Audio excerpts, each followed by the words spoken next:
कल संडे था तो बाजार गई थी मैं जरा। ठीक है, जो भी है। अगर स्टार्ट करते हैं आज, जो है ना, जिस हम पर डेटाबेस पे। ठीक है, कल के मैंने पूरी वीडियो में आपको इसमें मतलब ज़्यादा मेरा फोकस इन दो चीज़ों पे था। वो आप देख लेंगे तो आपको पता चल जाएगा कि ये आपका प्रोग्रेस डिलॉग बॉक्स क्या होती है और अलर्ट बॉक्स क्या होता है। जी सर। ठीक है ना, तो वो आप वीडियो देख लीजिएगा, उसके मुताबिक प्रैक्टिस कर लीजिएगा। और बाकी जो जी सर। उसमें हमारा यही था कि जो आपका है, क्या नाम है इसका, रेडियो बटन क्या होते हैं, मतलब उसका डाटा कैसे गेट होता है, चेक बॉक्स या जो भी चीज़ें हैं, ये वाली चीज़ें हमने सारी की सारी की थी उसमें। तो आज हम इससे अगली में जाते हैं कि हम डायरेक्ट इस चीज़ पे हैं कि हमारा ये जो भी डाटा है, ये इस डेटाबेस के अंदर कैसे सेव होगा। जी ठीक है, ये अब इस डेटाबेस के अंदर डाटा को सेव करने के लिए हमें पहले तो जो है इसमें लाइब्रेरीज करनी पड़ती हैं। क्योंकि हमेशा याद रखो कि कोई भी चीज़ है, ये पूरे का पूरा आपका एंड्रॉयड एक लाइब्रेरी के ऊपर चल रहा होता है। हर एक कोड के अलग एक ना एक लाइब्रेरी लाजमी बीच में होती है। तो जो तो इसकी बेसिक होती हैं वो ऑटोमेटिकली इसमें इंसर्ट हुई होती हैं। जब भी आप न्यू प्रोजेक्ट क्रिएट करते हो वो सारी की सारी उसमें इंसर्ट कर देता है। लेकिन इससे हट के जो चीज़ें होती हैं उनको अगर आपने इम्प्लीमेंट करना है तो उसके लिए क्या होता है कि आप वो लाइब्रेरीज, इतनी बड़ी कोई नहीं होती, छोटी सी 1 2 4 KB की या MB की फ़ाइल कह लो, बस इतनी सी होती है। तो वो आप जब तक नहीं करते तब तक आपका वो नहीं चलता। देखो, अब जैसे कि फॉर एग्जांपल फिलहाल मैं इस बात को लेता हूँ कि फायर बेस, अब ये एक फंक्शन है। लेकिन देखो यहाँ पे वो फायर बेस, अब इसको पता ही कोई नहीं है कि क्या है। ठीक है, क्यों नहीं पता? क्योंकि ये चीज़ इसमें अभी तक इंसर्ट ही नहीं है, इसको पता ही नहीं है। ये जब तक हम लाइब्रेरीज नहीं करेंगे हमारा ये काम नहीं चलेगा। लेकिन एक चीज़ और भी होती है, वो क्या होती है कि आपकी देखो ये जो फायर बेस में डाटा जाना है, ये आप एक इंटरनेट के थ्रू जाना है। मतलब ये कि अब हमें चाहिए कि हमारी एप्लीकेशन जो है वो इंटरनेट को भी एक्सेस करे। अभी तक हमारी एप्लीकेशन के पास कोई परमिशन नहीं था कि वो इंटरनेट को एक्सेस करे या ना करे। ठीक है ना। तो अब आपके जितनी भी चीज़ें मैंने पहले ही बताया था स्टार्टिंग की क्लास में कि आपके जितने भी परमिशंस होते हैं, जैसे कि ये मैंने किसी क्लास में ये डमी मैंने SMS और फ़ोन का परमिशन डाला था। ठीक है, तो अगर आप किसी एप्लीकेशन की बात करते हैं, जो हमारे पास एप्लीकेशन है, तो इसकी अगर आप सेटिंग में जाके देखो तो आपको वहाँ पे वो शो कर रहा होगा कि ये एप्लीकेशन फ़लाँ फ़लाँ जो है परमिशन मांगती है या इसको चाहिए होता है। तो अब क्योंकि हमारा फायर बेस नेट के थ्रू जाना है तो इसलिए यहाँ पे हमें इंटरनेट का परमिशन लाजमी चाहिए। परमिशन जितने भी होते हैं वो सारे के सारे आपके मैनिफेस्ट फाइल के अंदर डलते हैं। मैनिफेस्ट फाइल का कोई और काम कोई नहीं होता। ठीक है ना, ही इसके साथ आपका वास्ता होता है। जस्ट ये टॉप पे जो पहला फोल्डर है इसके अंदर आप एक फाइल होती है, या इसी फोल्डर के ऊपर भी अगर डबल क्लिक कर दो तो ये फाइल ओपन हो जाती है। ये वाली फाइल इसकी बात कर रहा हूँ।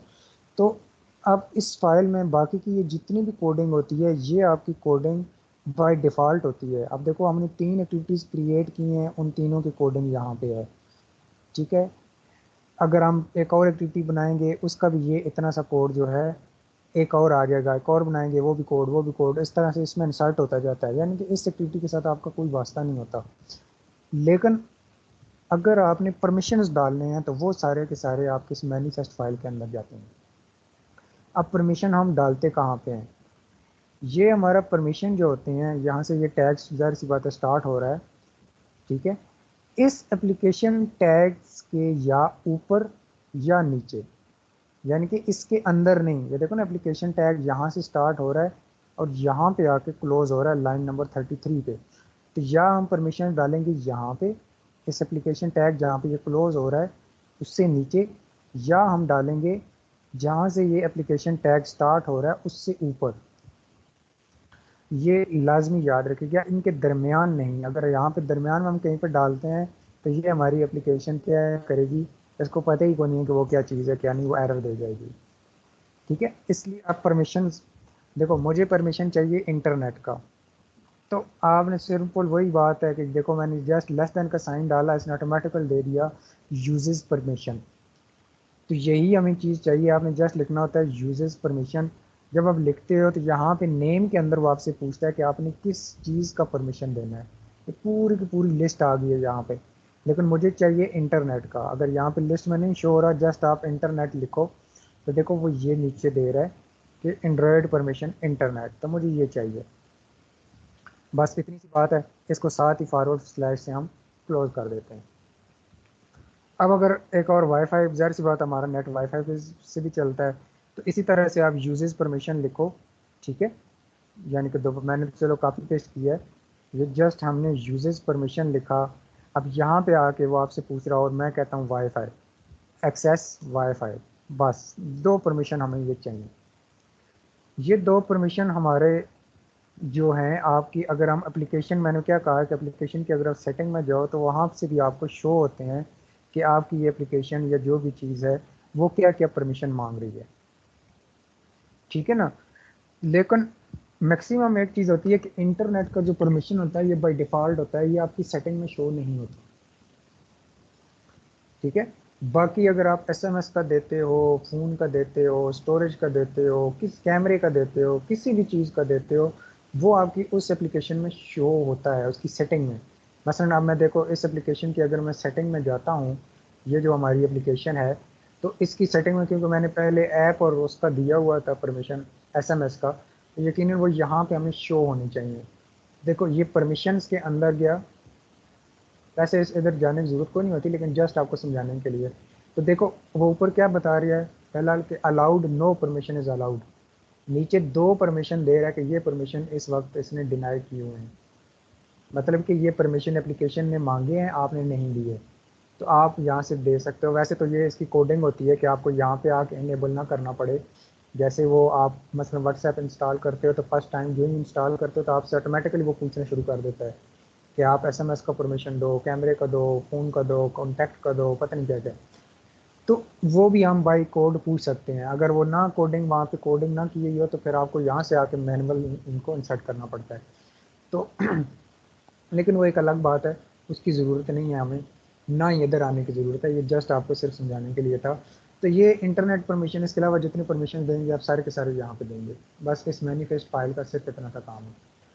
अब मैंने बात की थी लाइब्रेरी की कि फायर बेस की आपने लाइब्रेरी इंसर्ट करनी है। तो देखो मैंने पहले ही आपको बताया है कि मैंने यहाँ पे फायर बेस लिखा, इसको अभी कोई पता नहीं है फायर बेस क्या बुला है। तो फायर बेस की लाइब्रेरीज इंसर्ट करने के लिए सबसे, वैसे जितनी भी लाइब्रेरीज आपकी इंसर्ट होती हैं वो एक आपका ग्रेडल स्क्रिप्ट, ये एक फोल्डर होता है। इसको अगर एक्सपेंड करो तो ये दूसरे नंबर वाले जो फाइल होती है बिल्ड ग्रेडल, इसके अंदर होता है। इसके अंदर और आपको कोई काम नहीं, अगर आप थर्ड पार्टी लाइब्रेरीज यूज़ करते हो तो वो सारी की सारी इसके अंदर होती हैं। यहाँ पे इस डिपेंडेंसी टैब के अंदर यहाँ पे ये भी लिखा हुआ है, ये जितनी भी है ना ये आपकी देखो लाइब्रेरीज ही हैं। अगर मैं इनमें से डिलीट कर दूं तो बहुत सारी चीज़ें आपकी वहाँ से डिलीट हो जाएंगी, जो आपका कहेगा कि ये क्या चीज़ है, मसलन लेआउट्स और इस तरह की चीज़ें।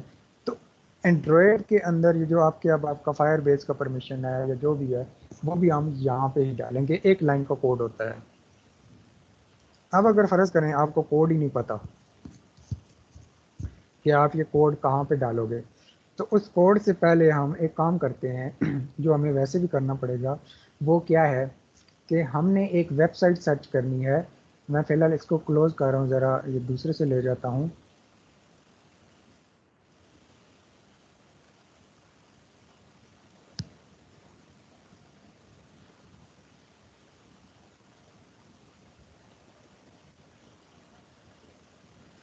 ये एंड्रॉयड में इसको क्रोम ओपन करके आपको सर्च करा देता हूँ फ़िलहाल। नया प्रोजेक्ट, ये हमारा एक मसलन एक, क्योंकि आपको हमेशा याद रखो फायर बेस के लिए गूगल की आईडी लाजमी चाहिए होती है।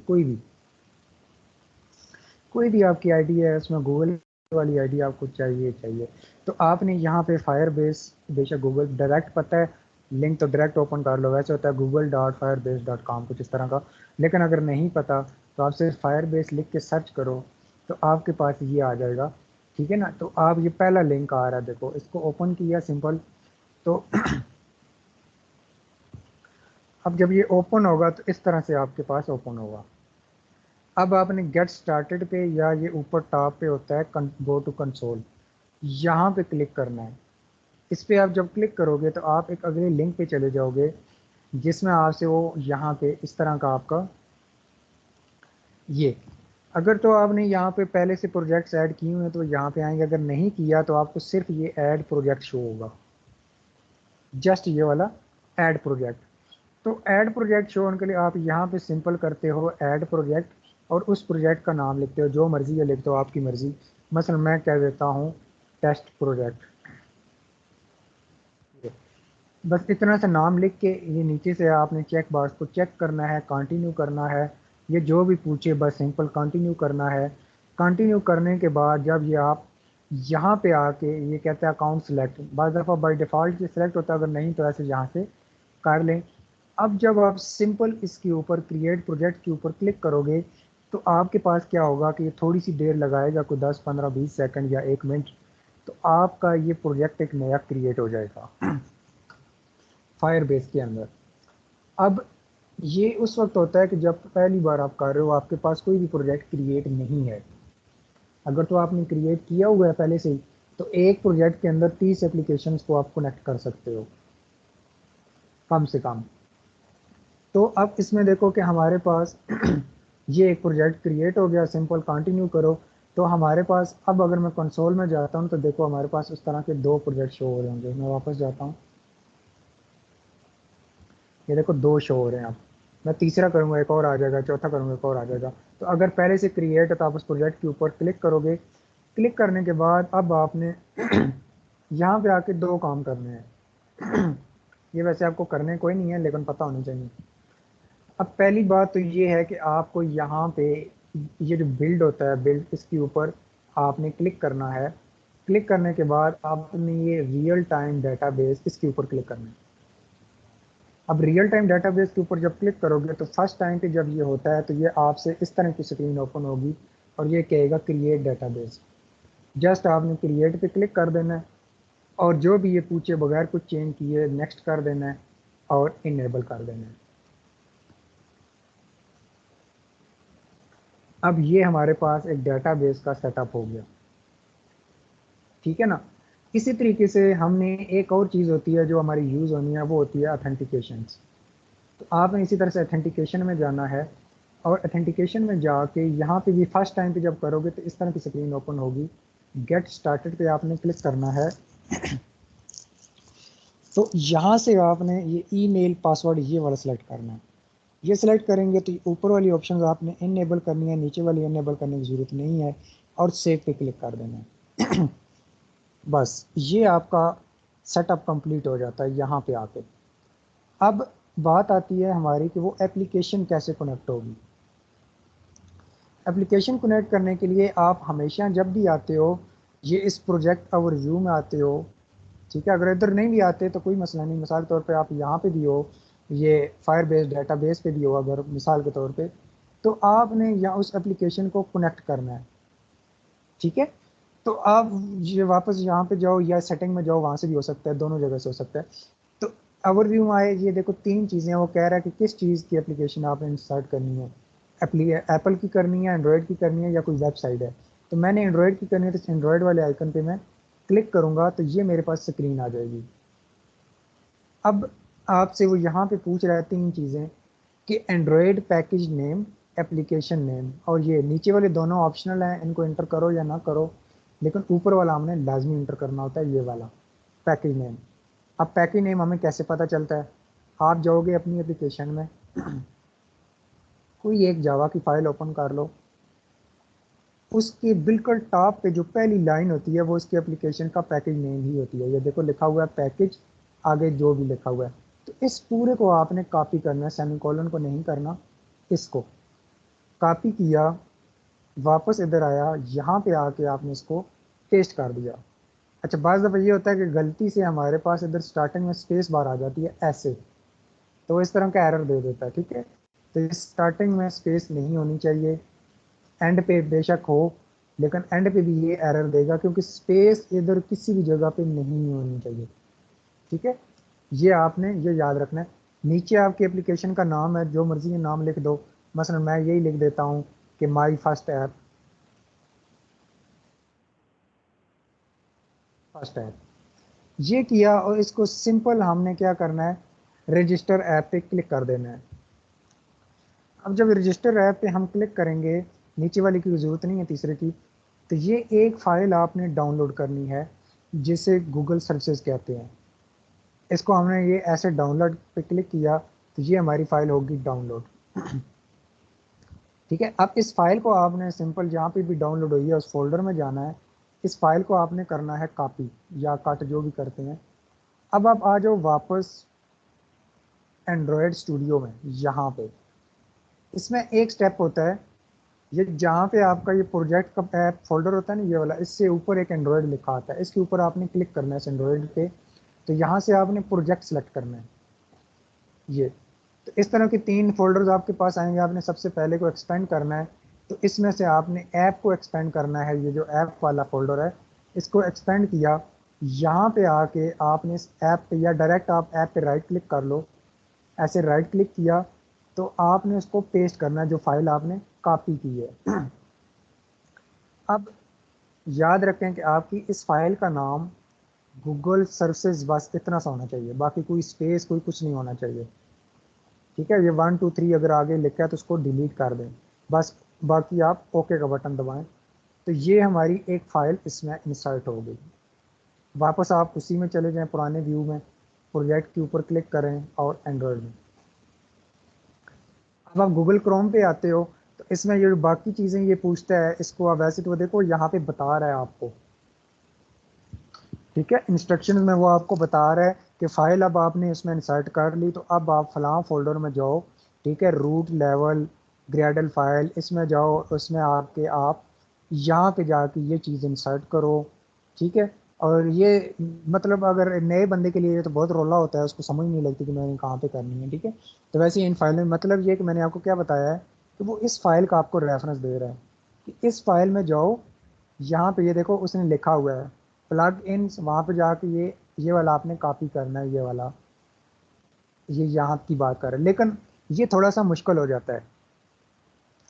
ठीक है ना, मुश्किल होता है तो हमें इसकी समझ नहीं लगती कि ये मैं कैसे करूँगा या करूँगी। तो उसके लिए एक हम नया काम करते हैं वो जो बहुत ईजी है। हमें इस कोड की ज़रूरत नहीं है, ना किसी फाइल में जाने की ज़रूरत है ये इस कोड की। इसको सिंपल हम बस नेक्स्ट कर देते हैं, कंटिन्यू टू कंसोल कर देते हैं, बस हमारी बात ख़त्म। अब हमने करना क्या है, वो गूगल गूगल की फाइल हमने इसमें इंसर्ट कर दी, गूगल सर्विसेज वाली। अब हमने इसमें लाइब्रेरीज ऐड करनी है। तो उसके लिए बड़ा इजी मेथड है, वो क्या है, आप टॉप पे आओ, टूल्स में जाओ, और ये आपके पास आ रहा है फायरबेस। इसके ऊपर आप सिंपल क्लिक करो।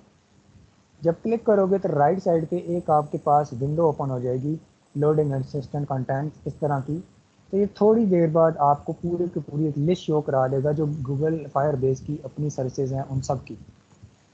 ठीक है, ये देखो बहुत सारी ये दे रहा है, authentication, analytics, cloud, fire store, database, बहुत से दे रहे हैं। तो हमें इसमें से जस्ट 2 चाहिए।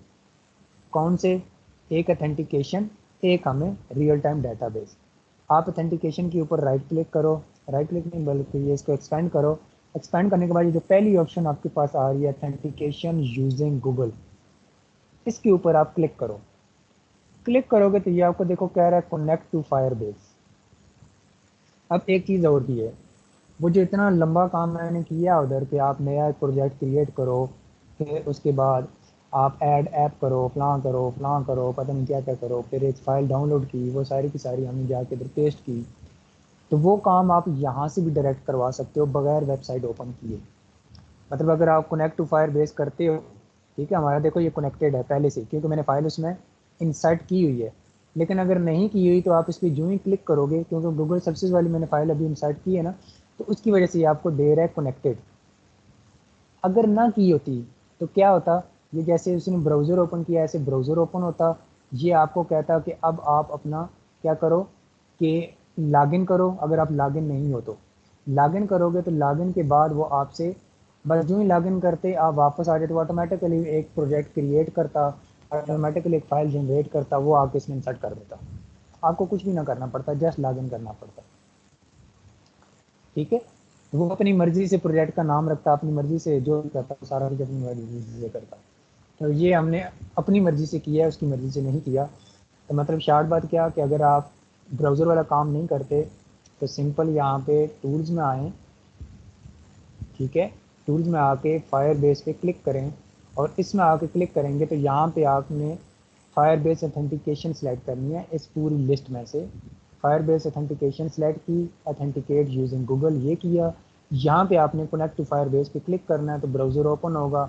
अगर आपकी जीमेल की आईडी पहले से लॉगिन है उसमें तो फिर तो ठीक है, अगर नहीं है तो वो आपको ईमेल और पासवर्ड मांगेगा, वो आपने इंटर करना है। इंटर करने के बाद एक दो चीज़ें और पूछेगा, जस्ट आपने नेक्स्ट नेक्स्ट करना है तो वो खुद ही प्रोजेक्ट क्रिएट करेगा, फाइल डाउनलोड करके इसमें प्रोजेक्ट में भी डाल देगा। तो ये एक चीज़ है, लेकिन जो तरीका मैंने बताया वो ज़्यादा ईजी है। अब कनेक्ट हो गया, अब अगली बात कि फिर वो यही बात कि हमने लाइब्रेरीज इंसर्ट करनी है। तो इस फाइल पे गौर करो जो मैंने ओपन की है, ये देखो यहाँ पे अभी तक किसी भी जगह पे, इस जगह पे आपको फायरबेस की कोई लाइब्रेरी नज़र नहीं आ रही। तो मैं जो ही इस ऑप्शन पे क्लिक करूँगा, add the Firebase authentication SDK to your app, मैंने क्लिक किया, एक डायलॉग बॉक्स आया इस तरह का, वो आपसे कह रहा है कि ये चीज़ें मैं फलां, देखो ये एज इट वही चीज़ें बता रहा है जो उधर डॉक्यूमेंटेशन में वो बता रहा था। ठीक है, तो ये बता रहा है मैं फलां चीज़ वहाँ पे करूँगा, फलां चीज़ वहाँ पे इंसर्ट करूँगा। आप बस देखे बगैर ही जस्ट आपको इसको एक्सेप्ट चेंजेस कर दें। जब आप एक्सेप्ट चेंजेस करोगे तो आप गौर करोगे कि ये आपका देखो प्रोजेक्ट दोबारा से सिंक होना शुरू हो गया, ये नीचे से, ठीक है, तो सिंक होना शुरू हो गया और ये आपकी लाइन भी यहाँ पे आके एक इंसर्ट हो गई। ये आपकी, आप जितनी भी ये लाइब्रेरीज की फाइल है ना, ये सारी की सारी डाउनलोड करेगा और आपको बता देगा। बस जब ये डाउनलोड होगा उसके बाद ये आपकी प्रोसेसिंग ख़त्म हो जाएगी, आपकी लाइब्रेरी इंसर्ट होगी, इस फाइल का काम आपका ख़त्म। मतलब मैनुअल आपने इस फाइल में कुछ भी नहीं करना, जस्ट आप टूल्स में जाओ, जाके ये फाइल तो आपने पहले से इंसर्ट की हुई होगी, जस्ट आपने ऑथेंटिकेशन में आना है, आके इस नीचे वाली ऑप्शन पे आपने क्लिक करना है, add Firebase authentication to your app, जो भी वो पूछे जस्ट उसको आपने कंटिन्यू या कंफर्म कर देना है और वो खुद ही जो काम करेगा सारा कुछ खुद करेगा, आपने कुछ भी नहीं करना। अब ये हमारे पास इंसर्ट हो गया ऑथेंटिकेशन। लेकिन अगर मैं अब भी फायर बेस में इसमें जाके लिखता हूँ फायर बेस ये वो, तो इसको अब भी कोई नहीं पता। ठीक है, देखो रेड कर रहा है, इसको क्यों कर रहा है, क्योंकि मैंने अभी ऑथेंटिकेशन की ऐड की है, फायर बेस डाटाबेस की नहीं की, तो उसको भी मैंने ऐड करना है। तो देखो अब मैंने उसको ना, वैसे अगर गौर करो तो मैंने क्योंकि एक इंसर्ट कर दिया है ना फायर बेस ऑथेंटिकेशन, अब वो देखो नीचे भी मुझे ऑप्शन दे रहा है इसकी कि इसको भी आपने डिपेंडेंसी में ऐड करना है या नहीं करना। ठीक है, ये देखो अगर ना दे, फॉर एग्जांपल वो ना नहीं देता, ठीक है ना, वो नहीं दे रहा तो आपने क्या करना है, ये देखो यहाँ पे दे रहा है, अगर नहीं देता तो फिर आपने वही सिंपल काम कि आपके टूल्स में, ये फायर बेस में, फायर बेस के बाद आप जब ये ओपन होगा तो ऑथेंटिकेशन तो हमने की हुई है ऑलरेडी। अब ऑथेंटिकेशन के बाद हमारी जो बारी है वो किस चीज़ की है, वो हमारी फायर बेस डाटा बेस की है। तो मैं इसमें आऊँगा रियल टाइम डाटाबेस में, रियल टाइम डाटाबेस में आके गेट स्टार्टेड इस ऊपर वाले पे, तो यहाँ पे देखो ऑलरेडी मेरे पास लिखा आ रहा है कनेक्टेड, कि आपका फायरबेस की फाइल तो कनेक्ट है। तो अब आप ये काम कर लो, जस्ट इसको मैंने वही काम क्लिक किया, मैंने एक्सेप्ट चेंजेस की, तो ये उस लाइब्रेरी के अंदर अगर आप जाके देखा जाए यहाँ पे, तो देखो ये एक फायर बेस वाली भी लाइन इंसर्ट होगी हमारी। ठीक है ना, तो ये बस इतना सा काम है, आपका फायर बेस जो है वो एंड्रॉयड स्टूडियो के साथ या आपकी एप्लीकेशन के साथ कनेक्ट हो जाएगा। तो इसको अब आप बेशक मिनिमाइज़ कर दें, ये ऊपर से ये आ गया। तो ये आपका, अब आपकी फायर बेस की कोडिंग सारी की सारी आप कर सकते हो, क्योंकि वो जो सजेशंस देता है ना, आप थोड़ा सा एक लफ्ज़ लिखते हो तो वो आगे पूरा कोड दे देते हैं, वो इसी वजह से देता है कि उसके अंदर ऑलरेडी लाइब्रेरीज इंसर्ट हुई है होती हैं। अब इसमें हमने इंसर्ट नहीं थी, हमने इंसर्ट कर ली। अब जब ये इंसर्ट होगी, ये ऊपर से देखो ग्रेडल प्रोजेक्ट सिंक सारा ख़त्म हो जाएगा। तो अब अगर मैं यहाँ पे आके मैं अब लिखता हूँ किसी भी जगह पे, बेशक यहाँ पे लिखूँ या कहीं पे भी लिखूँ, फायर बेस में लिखता हूँ, तो अब इसको पता होगा, ये देखो मैंने लिखा फायर बेस, तो मैंने फायर बेस लिखा, अब इसको पता होगा कि ये फायर बेस क्या चीज़ है। देखो सारी की सारी उसकी सजेशन दे दी लाइब्रेरी से उठा के, फायर बेस आथ, fire base user, fire base data base, जितनी भी फायर बेस की फंक्शनैलिटीज़ है उसने सारी की सारी आप दे दी। क्योंकि अब उसको पता है कि ये जो हमारा फायर बेस है ये एक लाइब्रेरी है, उस लाइब्रेरी के अंदर ये सारी कोडिंग पड़ी होती है। ठीक है ना। ये हमारा सबसे ज़रूरी काम स्टेप होता है जो एक फायर बेस का, क्योंकि डाटाबेस हम इसमें यूज़ कर रहे हैं फायर बेस। वैसे तो डाटाबेस 3-4 किस्म के होते हैं। ठीक है, एक एसक्यूएल लाइट होता है, एक आपका माई एसक्यूएल होता है, और एक आपका ये फायर बेस वाला होता है। एसक्यूएल लाइट डाटाबेस वो वाला डाटा होता है जो सिर्फ और सिर्फ एक डिवाइस तक रहता है।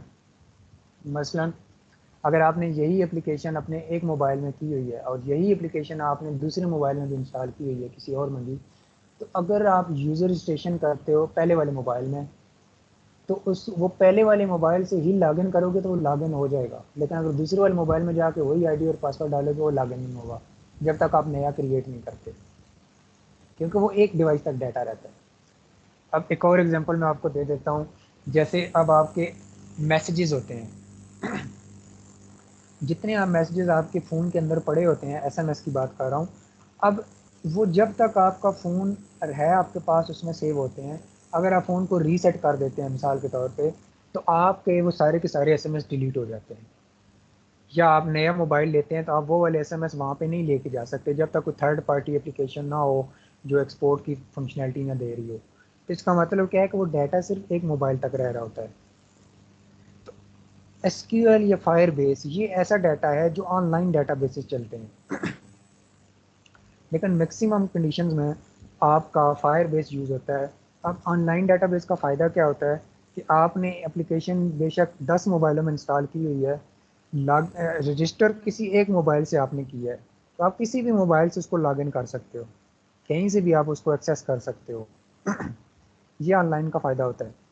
ठीक है, ऑफलाइन का भी फ़ायदा होता है अपनी जगह पे किसी किसी जगह पे, लेकिन ऑनलाइन का भी ये फ़ायदा होता है। तो इसीलिए हम इसको ऑनलाइन फायरबेस यूज़ कर रहे हैं डाटाबेस। तो अब हमारे पास ये सारी चीज़ें हो गई, हमारा डाटा जो है वो सारे का सारा आ गया। मतलब जो लाइब्रेरीज थी हमारी जो भी था ये सारी की चीज़ें हमारी इसमें इंसर्ट हो चुकी हैं। अब हमारे पास एक चीज़ आती है वो ये है कि डाटाबेस तो हुआ, ये ऑथेंटिकेशन की हमें क्या ज़रूरत पड़ी। ठीक है, यानी कि डाटाबेस तो डाटाबेस है, ऑथेंटिकेशन की हमें क्या ज़रूरत पड़ी है। पहले मैं आपको ये बता दूं कि फायरबेस ऑथेंटिकेशन और फायरबेस डाटाबेस दोनों अलग अलग चीज़ें हैं, सेम नहीं है। अब ऑथेंटिकेशन होती क्या है? ऑथेंटिकेशन का सिर्फ और सिर्फ काम इतना होता है आपको लॉगिन करवाना, लेकिन आप लॉगिन ऑथेंटिकेशन के बगैर भी कर सकते हो डायरेक्ट फायरबेस डाटाबेस से। अब फिर एक क्वेश्चन आता है कि अगर हम लॉगिन भी फायरबेस से कर सकते हैं डाटाबेस की मदद से डाटा रिट्रीव करके, तो फिर हमें ऑथेंटिकेशन की क्या ज़रूरत है। इसकी ज़रूरत इसलिए होती है जो इजी होती है, ना भी करें इसके बगैर भी आपका डाटा सेव भी होगा सारा काम करेगा, लेकिन ऑथेंटिकेशन से थोड़ा सा एक काम इजी हो जाता है। वो क्या होता है कि फायरबेस जब आप ऑथेंटिकेशन यूज़ कर रहे होते हो तो उसके लिए कोडिंग बड़ी लेस यूज़ होती है। आप एक लाइन के कोड से यूज़र करंट यूज़र जिसने लॉगिन किया हुआ है उसके पूरे के पूरा डाटा उठा सकते हो एक लाइन के कोड से। अगर आप ऑथेंटिकेशन नहीं यूज़ करते तो हो सकता है आपका वही वाला काम आपको 5-10 लाइनों से करना पड़े। अब एक लाइन से कोड का मतलब डाटा उठाने का मतलब ये कि देखो अगर लॉगिन किया हुआ है अनम ने, ठीक है, तो अब मुझे डाटा चाहिए सिर्फ अनम का। ठीक है, अरशद, अली, हमजा या राबिया या जो भी है मैंने इनका नहीं चाहिए। अब मुझे अनम के लिए एक यूनिक आईडी जनरेट करनी पड़ेगी। ये सारा बैकएंड का काम होता है, जस्ट आपको स्ट्रक्चर समझा रहा हूँ, इसके ऊपर जोर देने की ज़रूरत नहीं है। अब एक ऐसी यूनिक आईडी चाहिए क्योंकि अनम अगर एक है तो हो सकता है ऐसी अनम को 10 हो। ठीक है, सेम नेम भी हो सकता है, 100% सेम नेम भी हो सकता है, फादर नेम भी सेम हो सकता है, हस्बैंड नेम भी सेम हो सकता है, कई ऐसे होते हैं। तो इसलिए हमें एक ऐसी चीज़ चाहिए होती है जो 100% यूनिक हो, जो कहीं पे भी मैच ना कर रही हो। जैसे देखो आपके आईडी कार्ड है, CNIC नंबर है, अब जो आपका है ये इस पूरे पाकिस्तान में किसी का भी नहीं है। अब ये यूनिक नंबर क्यों दिए जाते हैं? क्योंकि जब डेटाबेस में सर्च किया जाता है एक डाटा को, उस वक्त हमें यूनिक वैल्यू चाहिए होती है जो कहीं पे भी ना हो। अगर तो सेम नेम से करना शुरू कर दें तो हो सकता है अनम उन्हें उन्हें मिसाल के तौर पे लाहौर वाली का डाटा चाहिए तो उनके सामने डाटा इस्लामाबाद वाली का आ रहा हूँ। इसलिए जब यूनिक आईडी होती है, यूनिक आईडी से आप उस डाटा को 100% आप अथेंटिक होते हो कि ये मैं वही डाटा है जो मुझे चाहिए। तो अथेंटिकेशन आपका ये काम करती है। अथेंटिकेशन आप यूं ही आप एक अकाउंट क्रिएट करते हो अथेंटिकेशन के थ्रू, वो एक ऑटोमेटिकली बगैर कोई आपको कोडिंग कराए। अब फिर वही बात आती है कि आप ये सारा काम डेटाबेस में भी कर सकते हो, लेकिन बात वही आ जाती है कि कोडिंग आपको ज़्यादा करनी पड़ेगी। अथेंटिकेशन में कोडिंग बहुत कम होती है। ऑटोमेटिकली जो ही यूज़र क्रिएट होता है वो ऑटोमेटिकली एक यूनिक जनरेट आईडी जनरेट कर देता है। फिर एक और फ़ायदा अथेंटिकेशन का, देखो अथेंटिकेशन हमेशा चल जो अकाउंट बनता है अथेंटिकेशन का वो ईमेल पे बनता है। अब ऐसे भी हो सकता है कि अगर मैं डेटाबेस पे आ जाऊं तो डेटाबेस में मिसाल के तौर पे जो यूज़र आईडी बनाने के लिए ईमेल अनम ने यूज़ किया, हो सकता है वही आईडी यूज़र आईडी बनाने के लिए मैं भी यूज़ कर लूँ। अब होगा क्या कि ईमेल दोनों के सेम हो जाएंगे। मुझे अगर फॉर एग्जांपल एक कंपनी को ईमेल करनी है अनम को और वही ईमेल एड्रेस यूज़ किया हुआ है राबिया ने, तो ईमेल करनी है अगर कंपनी ने अनम को तो वो हो सकता है चली जाए राबिया को या दोनों को चली जाए। इसका मतलब क्या हुआ कि आपका डाटा कन्फ्लिक्ट हो रहा है। अथेंटिकेशन के अंदर ये भी एक ऑटोमेटिकली बाय डिफ़ॉल्ट फंक्शनैलिटी होती है कि जिस ईमेल को आपने एक बार यूज़ कर दिया दोबारा आप उसी ईमेल का अकाउंट नहीं बना सकते, वो आपको ऑटोमेटिकली रोक देगी। आप फिर वही बात कि ये काम फायरबेस में भी कर सकते हो, डेटाबेस में भी, लेकिन फिर कोडिंग हमें उसके लिए भी एक कोडिंग करनी पड़ेगी और लंबी चौड़ी कोडिंग। तो ये जितना काम मतलब इस सारी समरी इसकी ये कह लें कि खुलासा इसका ये है कि कोडिंग कम करने के लिए हम ऑथेंटिकेशन यूज़ करते हैं। ठीक है, ये चीज़। अब आपके पास आखिरी चीज़ इसकी बताता हूँ कि देखो डाटा सेव करना आपके लिए कोई मुश्किल कोई नहीं है। मैं अगर इसी की बात करूँ, मैंने उस दिन भी बात की थी, शायद कि किसी की क्लास ले रहा था, मुझे नहीं पता किसकी ली है। मैंने क्या कहा था कि आप आधे से ज़्यादा फायरबेस का भी कोड इसी में दिया हुआ होता है। अब जैसे कि देखो अगर गौर करो, मिसाल के तौर पे मैं इस अथेंटिकेशन पे ही आ जाता हूँ, ये गूगल वाला, ये लाइब्रेरी मैंने इंसर्ट की, थोड़ा सा अगर नीचे आओ तो देखो इसने ऑटोमेटिकली हमें मुझे कोड पूरे का पूरा दिया हुआ है। ये देख लो, इसने पहले से ही मुझे दिया हुआ है कि आप ये कोड लिखोगे तो आपका यूज़र जो है वो लॉगिन कर जाएगा। लेकिन मुझे इधर जाने की ज़रूरत नहीं है इस कोड पे। ठीक है ना। इसी तरह से अगर आप फायर बेस की बात करते हो तो देखो फायर बेस डाटा बेस हो रही, डाटा बेस में भी आओ, अगर गेट स्टार्टेड में आओ तो ये देखो डिपेंडेंसी ऐड होगी, सारा कुछ हो गया।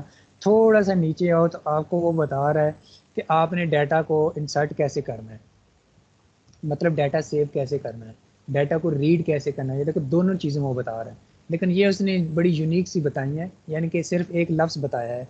हमने तो ज़ाहिर सी बात है हेलो वर्ड की बजाय बहुत सारा डाटा सेव करना है। अगर मैं एज इट यही कोड लिख दूँ ना इसमें, मिसाल के तौर पे आपको समझाने के लिए, देखो मैं इसी को कॉपी पेस्ट कर लेता हूँ। जस्ट इसको मैंने कॉपी पेस्ट किया, मैं यहाँ पे आ गया, मैंने अप्लाई चेंजेस की। अच्छा सॉरी, एक बार लाइब्रेरी इसको, अच्छा जब ये आ जाता है ऐसे रेड, तो आप इसके ऊपर जब माउस लेके आते हो तो या क्लिक करते हो तो देखो अंडरलाइन और साथ ही वो आपको बता रहा है कि आल्ट और इंटर दोनों को इकट्ठा दबाओ। तो मैंने ये ऐसे इकट्ठा प्रेस किया तो ये उस लाइब्रेरी को इंसर्ट कर लेगा। इसी तरह से मैं अगली को भी करता हूँ, तो अगली ये इस तरीके से आपकी अब लाइब्रेरी ऊपर इंपोर्ट हो जाएगी। ठीक है, मतलब ये वाली लाइब्रेरी नहीं कि पूरी को पूरा फिर वो डाउनलोड करेगी, डाउनलोड हुई हुई है, सिर्फ यहाँ पे हमें चाहिए ये टॉप पे ना, ये जो इंपोर्ट्स होती हैं यहाँ पे, ये देखो ये जो कोड आ रहा है ये ऑटोमेटिकली जनरेट हो रहा होता है इंपोर्ट के अंदर वाला, तो इसकी हमें ज़रूरत नहीं होती कि इसके अंदर है क्या। तो अब अगर मैं एप्लीकेशन को कंपाइल करूँ तो आप देखोगे कि मेरी एप्लीकेशन जब पहले क्या होता था, पिछली क्लास में भी हमने किया है कि पहले वो सिर्फ वैलिडेशन करता था कि कोई फील्ड एम्प्टी तो नहीं है। सारा कुछ करने के बाद जब कोई भी फील्ड एम्प्टी नहीं होता, आखिर पे वो क्या कर देता था, आपको या अलर्ट बाग शो करा देता था, या आपको प्रोग्रेस डायलॉग बाग शो कर देता था, या आपको ऊपर कोई मैसेज शो करा देता था। अब क्या है, मैंने से कहा कि ये सारी चीज़ें चेक करो, अगर ये सारी ओके हैं तो आप क्या करो, आप डेटाबेस के अंदर जाके मेरा डाटा सेव करो। अब ये डेटाबेस होता क्या है, मतलब ये वाला जो कोड है इसमें क्या है, इसमें देखो डेटाबेस आपका हमेशा फायर बेस वाला है, वो हमेशा आपका एक नोड की शक्ल में चलता है, ट्री कह लो। ठीक है, या इराकी कहते हैं जिसको, वो कह लो। वैसे जो फायर डेटाबेस आपका होता है ना, वो टेबल्स और कॉलम्स के अंदर होता है, मतलब टेबल्स और टेबल्स के अंदर कॉलम्स और रो की शक्ल में होता है। इसमें वो काम नहीं होता फायर बेस में। तो अब हमने इसको डेटाबेस को, ये एप्लीकेशन अब कंपाइल होने में, क्योंकि लाइब्रेरी सारी इंसर्ट की है फर्स्ट टाइम, भी दोबारा अब ये टाइम लगा रही है। तो जब ये अब हमारी कंपाइल हो जाएगी तो आप देखोगे कि जब ये सारी कंडीशंस पूरी होंगी तो हमारा ये जो डेटाबेस है, जहाँ पे ये देखो अभी फिलहाल मेरे पास आ रहा है नल है, मतलब ये मैं डेटाबेस में अगर जाता हूँ यहाँ पे, तो इसमें देखो मेरे पास कोई डेटाबेस नहीं है इस वक्त, कोई डाटा नहीं शो हो रहा, नल आ रहा है। ठीक है, आपका जितना भी डाटा सेव होगा इस रियल टाइम डाटाबेस के अंदर ही सेव होगा। तो ये नल आ रहा है। तो मैं अब अगर यहाँ पे आके, ये एप्लीकेशन हमारी कंपाइल हो गई है, मैं इसको रन करूँगा, इसके जो भी वैलिडेशंस हैं, जो भी हमारा काम है वो सारा करूँगा, तो आप देखोगे कि हमारा एक डाटा यहाँ पे आके सेव होना चाहिए। मैंने इसको क्रिएट अकाउंट पे गया और यहाँ पे वही सारी चीज़ें, मैंने ये नेम लिखा, जेंडर सेलेक्ट की, सिटी, ईमेल। अब देखो मैं ईमेल भी गलत लिख रहा हूँ, तो अब अथेंटिकेशन का फ़ायदा भी देखना आप, मुझे इसकी कोडिंग करने की ज़रूरत नहीं पड़ेगी ईमेल की, वैलिडेशन की। ठीक है, ये मेरा सारा डाटा आ गया। अब इस डाटा में मैंने यूं ही क्रिएट अकाउंट पे क्लिक किया, ठीक है, यहाँ पे आपको कोई मैसेज वगैरह तो कोई शो नहीं हुआ, लेकिन यहाँ पे हमारा एक डाटा आना चाहिए अब। ठीक है, अब इस बात ये है कि हमें पता नहीं चलता कि पता नहीं हमारा डाटा सेव हुआ भी है या नहीं हुआ। ठीक है, अब यहाँ पे तो एडमिन तो नहीं देखता ना, एडमिन देख सकता है ना, यूज़र को तो नहीं पता कि उसका डाटा कहाँ जा रहा है। तो देखो यहाँ पे हमारा डाटा आया भी नहीं है। अब मुझे कोई पता नहीं चल रहा कि मेरा डाटा क्यों नहीं सेव हुआ, जबकि मेरी सब सब कुछ तो ठीक है, डाटा क्यों नहीं सेव हो रहा। ठीक है, मैंने फिर एक बार क्लिक किया, नहीं हुआ। अच्छा, एक काम हमें पहले करना पड़ेगा, ये रूल्स में जाना है, इस फॉल्स की बजाय हमें इधर ट्रू लिखना है।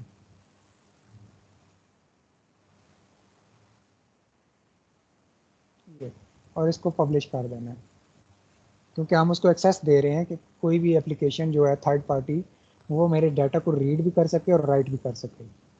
ठीक है ना, अब हम वापस डेटाबेस में जाते हैं। अच्छा, अब मैं इस एप्लीकेशन को दोबारा से, ये सारा हमने डाटा एंटर किया, मैं क्रिएट अकाउंट पे क्लिक करता हूँ। देखो मैंने क्रिएट अकाउंट पे क्लिक किया क्योंकि वो ऑथेंटिकेट, मेरा वो डाटा यहाँ पे आ गया जो भी लिखा था, मैसेज हेलो वर्ल्ड। अगर देखो कोडिंग में भी यही लिखा होगा, ये समझो मेरा एक टेबल है। ठीक है, ये जो भी लिखे, ये मैसेज इसकी जगह पर, मतलब मैं देखता हूँ माई डाटा, यहाँ पे मैं देखता हूँ डमी डाटा।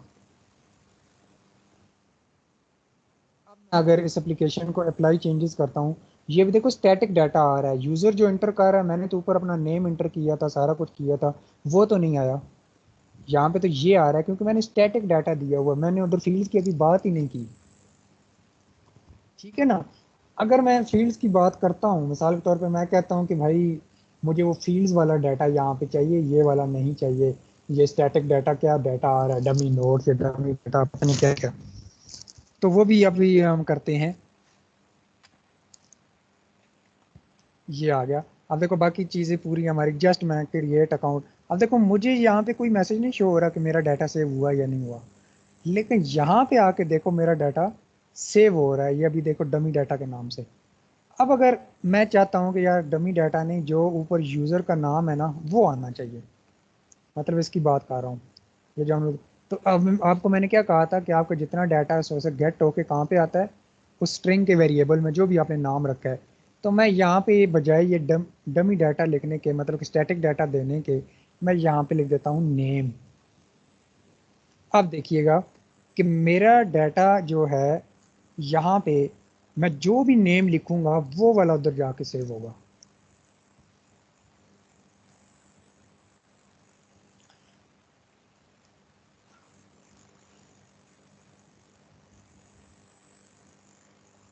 अब देखिए मैंने नेम क्या लिखा हुआ है, JAK पता नहीं क्या। तो मैंने यूं ही क्रिएट अकाउंट पे क्लिक किया, मैं यहाँ पे आया, तो देखो मेरा वो डाटा वही आ गया, JAK, और जो भी आगे चीज़ है। मैं अगर एक नया नाम लिख देता हूँ यहाँ पे, मैं यहाँ पे लिख देता हूँ, ये लिख दिया, मैंने सेव किया यहाँ, और ये देखो रियल टाइम डाटा बेस है, उसी वक्त यहाँ पे इसका इम्पेक्ट आ रहा है। तो देखो वकास आ गया। अब ये जो डाटा आ रहा है ना, ये बड़ा अजीबोगरीब सा आ रहा है। देखो मेरा पहला डाटा रिमूव हो गया, ऊपर से नया डाटा रिप्लेस हो गया। बाकी मेरे ना तो जेंडर आ रही है, ना मेरा सिटी आ रहा है, ना मेरा ईमेल एड्रेस आ रहा है, ना कुछ और आ रहा है। अब ऐसे डाटा को सारे को लेके जाने के लिए हमें क्या करना पड़ता है? अब सबसे पहले तो हम एक काम करते हैं, सारा डाटा बाद में लेके आते हैं। हम ऐसा काम करते हैं कि हमें यहाँ पे जब यूजर को, देखो अब यूजर को तो कोई नहीं पता ना कि उसका डाटा आ रहा है, बार बार कहना पड़ रहा है, क्योंकि यूजर तो देखो यहाँ पे क्लिक करेगा, जो भी लिखा उसने यहाँ पे मतलब फॉर्म फिल किया, ये फॉर्म फिल हो गया, और ये उसने यहाँ पे ये जो भी जेंडर है, ये जो भी चीज़ है इसने सेलेक्ट कर ली। अच्छा देखो डाटा हमारा वहाँ पे सेव हो रहा है, लेकिन यूजर को कोई पता नहीं चल रहा कि उसका पता नहीं डाटा सेव हो भी रहा है या नहीं हो रहा है। ये देखो इम्पैक्ट आ रहा है। ठीक है, अब पहले तो हम ये है कि यूजर को बताएंगे कि भाई तुम्हारा डाटा सेव हुआ या नहीं हुआ। ठीक है ना, हम यूजर को बताएंगे। अब ये कैसे बताएंगे? वो ऐसे बताते होते हैं कि देखो आपका ये जो चीज़ है, ये वाली, ये जो इतनी सी एक लाइन लिखी है, इसको बजाय यहाँ पे एंड करने के, हम यहाँ पे ये सेट वैल्यू के बाद डालेंगे डॉट। जब डॉट डालेंगे देखो इसने ऑटोमेटिकली अगली चीज़ बता दी कि ऐड ऑन क्लिक लिसनर या कंप्लीट लिसनर। मैंने इसको टैब का बटन दबाया, फिर वही बात की न्यू, न्यू लिखा तो उसने अगला कोड मुझे दे दिया। मैंने फिर टैब का बटन दबाया तो ये मेरा थोड़ा सा कोड जो है लंबा हो गया। ठीक है, तो यहाँ पे आके ये जो रेड लाइन दे रहा है, यहाँ पे आपने सेमी कॉलन लगाना है। अब ये जो आपकी ब्रैकेट है ना, इसके अंदर आपने लिखना होता है। ठीक है, इसके अंदर मैं लिखता हूँ कि इफ, यानी कि अगर मेरा डाटा सेव हो गया तो ये काम करो। क्या करो? इफ टास्क, ये वाला ऊपर वाला ये लफ्ज लिखना होता है यहाँ पे। ठीक है, इफ टास्क इज सक्सेसफुल। तो अब मेरी मर्जी कि मैं यहाँ पे एक टेक्स्ट व्यू में डाटा शो करवाऊँ, मैसेज शो करवा दूँ या अलर्ट शो करवा दूँ या जो भी है। जैसे कि मिसाल के तौर पे हम शुरू में टेक्स्ट व्यू में कराते रहे हैं, तो उसी में कर दो डॉट सेट टेक्स्ट और डाटा इज सेव्ड सक्सेसफुली। ये आ गया। अब देखो मैं इस एप्लीकेशन को करता हूँ कंपाइल। कंपाइल करने के बाद अब जब ये डाटा हमारा अभी देखो सेव हो रहा है, कोई मैसेज नहीं आ रहा, लेकिन अब जब सेव होगा तो यहाँ पे जो यूज़र रजिस्ट्रेशन लिखा हुआ है, यहाँ पे मुझे मैसेज आ जाएगा कि your data is saved successfully, या जो भी मैंने मैसेज लिखा है। तो ये आपका होता है कंफर्मेशन, ताकि आपको पता चल जाए कि आपका डाटा सेव हुआ या नहीं हुआ। ये हमारी एप्लीकेशन आ गई। मैं आ जाता हूँ यहाँ पे। यहाँ पे आने के बाद मैंने ये नेम, ये ईमेल, ये सिटी, या जो भी जीमेल जो भी आपने रखा है मुझे नहीं पता, ये आपका आ गया रोल, जो मर्जी सेलेक्ट कर दो। और ये मैंने बटन पे क्लिक किया। जब बटन पे क्लिक किया तो देखो जो ही मेरा डाटा सेव हुआ तो ये ऊपर मुझे मैसेज आ गया, your data is save successfully. लेकिन मैं एक काम करना चाहता हूँ, कल मैंने आपको जो पढ़ाया था पिछली क्लास में, मैं यहाँ पे थोड़ा सा इस एप्लीकेशन को मॉडर्न बनाना चाहता हूँ। मैं ये रवायती से मैसेज शो कराने के बजाय जो हमने कल अलर्ट बॉक्स पढ़ा था, मैं उसमें मैसेज शो करवाना चाहता हूँ। ठीक है, तो देखो अलर्ट बॉक्स के लिए हमने ऊपर ये टॉप पे डिक्लेयर किया हुआ ऑलरेडी वेरिएबल। ठीक है ना, तो ये नीचे हमने उसका वो जो मैंने कहा था कि इसको न्यू लिख के आगे करना है, ये भी एक लाइन हमने लिखी हुई है। तो जस्ट यहाँ पे अलर्ट बॉक्स, अब मैं इसकी डिटेल में नहीं जाता, कल मैंने डिटेल पढ़ा दी है। तो जस्ट मैं यहाँ पे लिखता हूँ सेट मैसेज, और इसके बाद मैं लिख देता हूँ your data is saved successfully. ठीक है, सक्सेसफुली के बाद मैं यहाँ पे आके वही बात के एक बटन बना देता हूँ, builder dot set positive button. इसका मैं एक नाम दे देता हूँ ओके। और ये हमारे पास आ गया न्यू, और ये आ गया। अब देखो कोड हमारा आहिस्ता आहिस्ता से लंबा होता जा रहा है। तो इस ब्रैकेट के अंदर हमेशा याद रखो कि ये जो आपका मेन होता है ना, अब इसके अंदर हमने कोड लिखना है, क्योंकि ये इसका कोड यहाँ से शुरू हो रहा है यहाँ पे ख़त्म हो रहा है। तो इसका जो अब हमने मेथड करना है वो इसमें लिखेंगे। अगला अगर कुछ हमने काम करना है तो कल मैंने ये भी डिटेल बताई थी कि बटन से अगर कोई काम लेना है तो वो हम कैसे लेते हैं। इसके अंदर। तो अभी देखें ये जो मैसेज शो हो रहा है, जब यूं ही मैं क्लिक करूंगा तो जो मेरा डाटा सेव होगा तो मुझे यहाँ पे एक मैसेज शो हो जाएगा अलर्ट की शक्ल में कि जी आपका डाटा जो है वो सेव हो चुका है।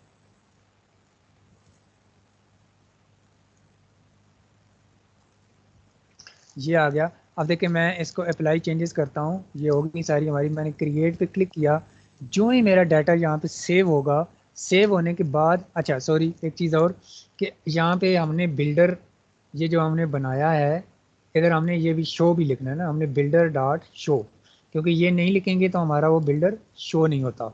ये आ गया, ये कोड हमने लिख दिया। अब हमने दोबारा से अप्लाई चेंजेस करते हैं, तो अब देखिए कि हमारे पास जब ये डाटा सेव होगा तो यहाँ पे मुझे अलर्ट की शक्ल में मैसेज आ जाएगा कि आपका डाटा जो है जी वो सेव हो चुका है।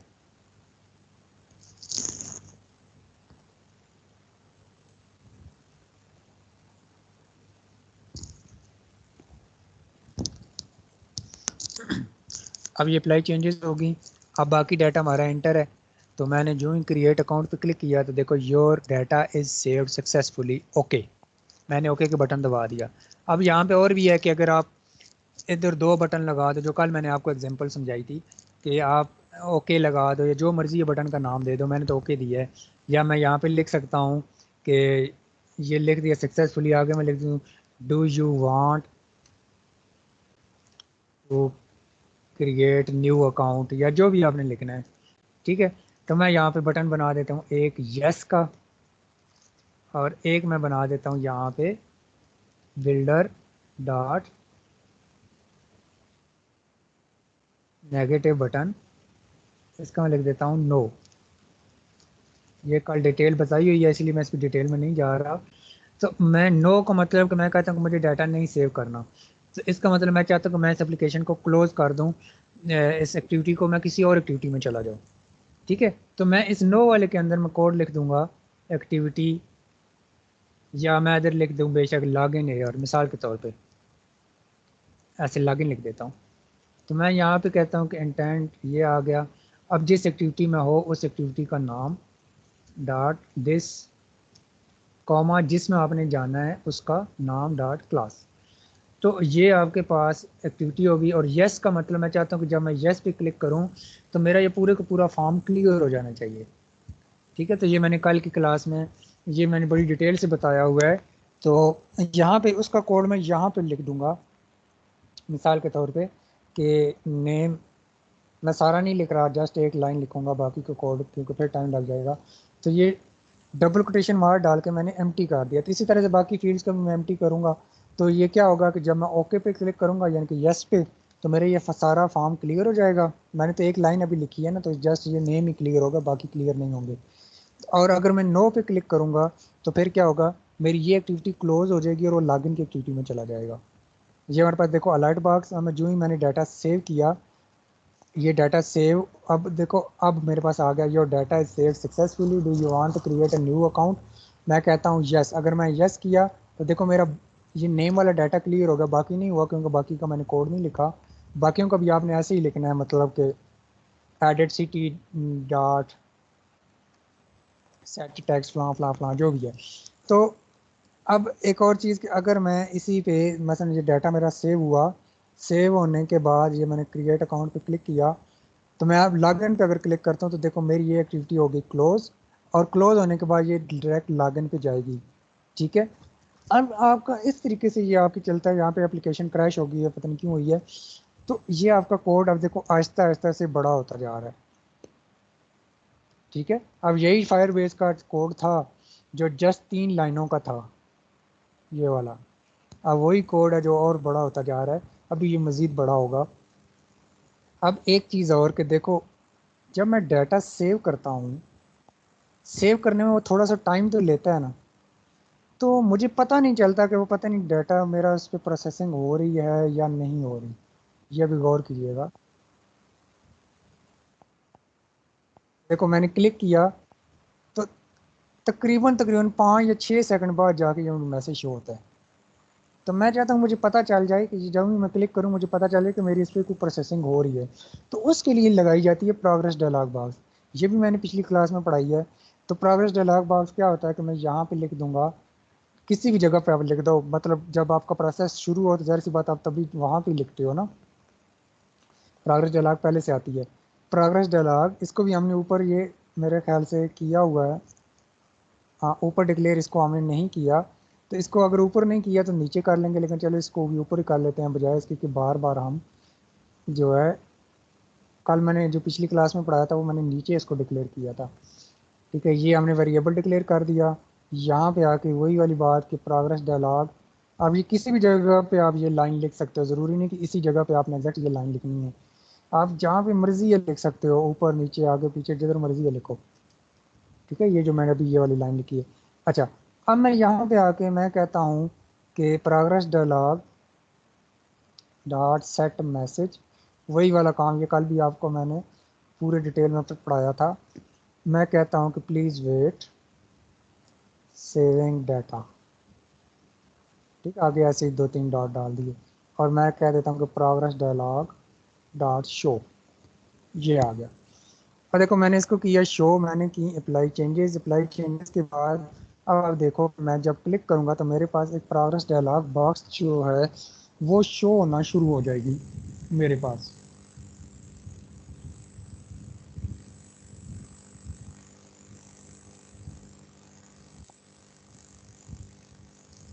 ये अप्लाई चेंजेस जो ही होंगी, तो बात करने का मकसद ये है कि देखें आपका कोड ये जो 2-4 लाइनों का था, अब मेरे ख्याल है 120 लाइनों तक पहुंच चुका है इसी एक्टिविटी के अंदर। बात इतनी बड़ी कोई नहीं है, जस्ट एक एक लाइन होती है, आपको स्ट्रक्चर पता होना चाहिए और उसके बाद होता क्या है। ये नहीं कि आप रट्टा लगाओ कि फलां जगह पे जाके हमने यही लिखना है और फलां पे यही लिखना है। तो देखो मैं आप क्रिएट अकाउंट में जाता हूँ, ये क्रिएट अकाउंट मैंने डमी डाटा डाला कोई भी, तो डाटा मेरा यहाँ पे देखो आ गया। ये मेरा जो भी आपने सेलेक्ट किया ये आ गया, ये आ गया, ये आ गया, और ये मैंने क्रिएट अकाउंट, देखो प्रोग्रेस डायलॉग आ गई ना, प्लीज़ वेट सेविंग डाटा। जब मेरा डाटा सेव हुआ तो आगे मुझे डायलॉग बॉक्स आ गया। अब लेकिन देखो कि मैं अगर यस पे क्लिक करता हूँ, ये तो मेरी प्रोग्रेस डायलॉग हिडन नहीं हुई, वो इसके पीछे आ गई है। मैं अगर इसको यस पे करता हूँ, देखो अभी भी वो घूम रही है। मैं चाहता हूँ कि जब मेरा ये मैसेज कंप्लीट हो जाए, डाटा सेव हो जाए, तो तब ये प्रोग्रेस डायलॉग गायब हो जानी चाहिए। तो उसके लिए देखो कि मेरा यहाँ पे मैंने कोड लिखा था ना कि इफ इज सक्सेसफुली, अगर टास्क सक्सेसफुली कंप्लीट हो गया तो मेरी प्रोग्रेस डायलॉग, अब मैं यहाँ पे लिख दूंगा प्रोग्रेस डायलॉग, जो मैंने शो लिखा था तो इसको ख़त्म करने के लिए हम लिखते होते हैं हाइड। तो अब अगर आप देखोगे कि आपका ये इस तरीके से आपका कोड चलता है कि आप अपनी मर्ज़ी से इसको कहीं पे भी, ताकि यूज़र को पता चल जाए। अब देखो डाटा तो हमारा अभी भी वही काम है, सेव हो रहा है, लेकिन पहले यूज़र को नहीं पता चल रहा था कि उसको पता नहीं डाटा सेव हुआ या नहीं हुआ। अब जब कन्फर्मेशन मैसेज आ जाता है ना, तो अब उसको कंफर्म हो जाता है कि डाटा आपका सेव हो गया। मैंने डाटा सेव करने का कोड चेंज नहीं किया, वही का वही लिखा हुआ है। सिर्फ आप ये add on complete listener add कर देते हो ताकि हमें पता चल जाए कि ये जब प्रोसेस कंप्लीट हो जाए तो फिर हमें पता चल जाए कि ये काम हुआ या नहीं हुआ। ठीक है ना। तो अब देखो मैं कहता हूँ मसलन ये हमने डाटा इंसर्ट किया, ये आ गया, और ये प्रोग्रेस डायलॉग आ गई।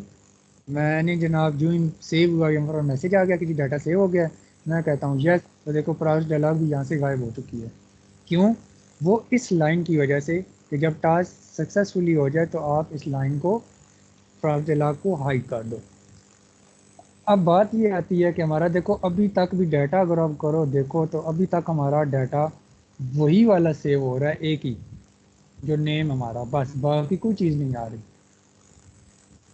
बजाय तो होना तो ये चाहिए कि हमारा बाकी भी डाटा इसमें आना चाहिए।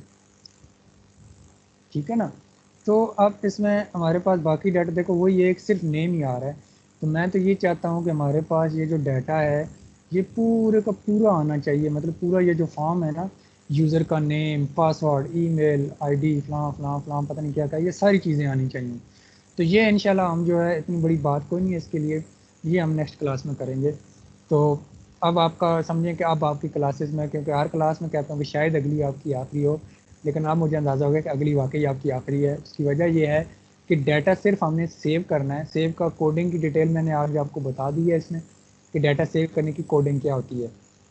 जस्ट हमने फील्ड्स को इंसर्ट करना है, तो हमारा ये पूरे का पूरा रजिस्ट्रेशन फॉर्म जो है, ये पूरा डाटा जाएगा इस फील्ड के अंदर। ठीक है ना, यहाँ पे।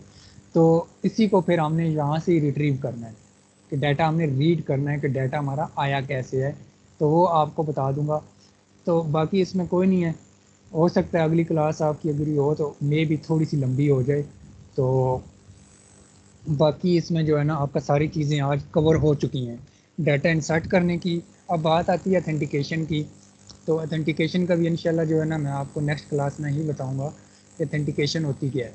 फिलहाल तो जितना ये डाटा देखो ना डायरेक्ट सेव हो रहा है डाटा बेस में, तो अथेंटिकेशन का ये जो मैंने किया है इसमें देखो हमारा कोई डाटा नहीं है। ये अगली बार हम इसको अथेंटिकेशन से करेंगे।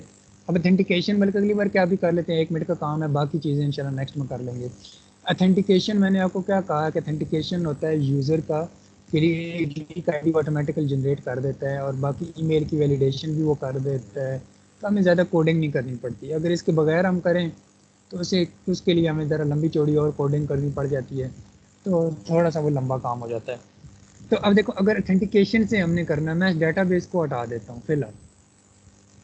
ये सारे का सारा डेटाबेस यहाँ से लेके यहाँ तक मैं इसको कर देता हूँ कमेंट। ठीक है, हमें ये डाटा नहीं चाहिए, बल्कि यहाँ तक ये हमने इसको मैंने मल्टी लाइन कमेंट कर दिया। ठीक है, मतलब इस डाटा की हमें ज़रूरत नहीं है। तो अब अथेंटिकेशन से अगर हमने करना है, प्रोसेस डायलॉग को तो रहने दो। ठीक है, प्रोसेस डायलॉग हमने शो करनी करनी है। अब अथेंटिकेशन के लिए भी देखो एक चीज़ और कि मैंने देखो आपको बताया था कि आप कोशिश करो कि जितने वेरिएबल्स आप ऊपर टॉप पे डिक्लेयर किया करो। देखो ना फायर बेस का भी मैंने वेरिएबल यहीं पे डिक्लेयर किया था, ये वाला, इसकी बात कर रहा हूँ। ये जो वेरिएबल है फायर बेस डाटाबेस, तो ये हम टॉप पे डिक्लेयर करते हैं, यहाँ पे नहीं। ठीक है, टॉप पे अच्छा रहता है, उधर भी करने से हो सकता है, कोई मसला नहीं है। तो फायर बेस डाटाबेस ये मैंने इधर कर दिया। इसका वेरिएबल का जो मर्जी है नाम दे दो, ये दे दिया। इस तरह से अथेंटिकेशन के लिए भी हमने यूज़ करना है वेरिएबल। तो फायर बेस ऑथ, ठीक है, इसको ये बोला जाता है फायर बेस ऑथ। इसके लिए हम ये लिखते होते हैं। अब हमारे पास अगली जो चीज़ है इसमें एक चीज़ और होती है फायर बेस यूज़र। इसका भी वेरिएबल जो मर्जी है दे दो, मैं चलो यूज़र, चलो फायर बेस यूज़र ही लिख देते हैं। ये आ गए। अब आपके पास अथेंटिकेशन के लिए वैसे फिलहाल इस यूज़र की हमें ज़रूरत कोई नहीं है, जस्ट फायर बेस आथ की ज़रूरत है। तो इसको भी हमने इसको एज ही यहाँ पे डिक्लेयर करना है, जैसे ये बिल्डर को किया था। तो हम लिखेंगे आथ इक्वल है, ठीक है, फायर बेस आथ डॉट गेट इंस्टेंस। ठीक है ना, गेट इंस्टेंस लेके हमने ये काम कर दिया। अब मैंने आपको क्या कहा था उस वक्त, अगर आपने देखा हो तो स्टार्टिंग में वो देखो यही कोड आपको यहाँ पे दे रहा था, ये ऑथेंटिकेशन में जाओ ना।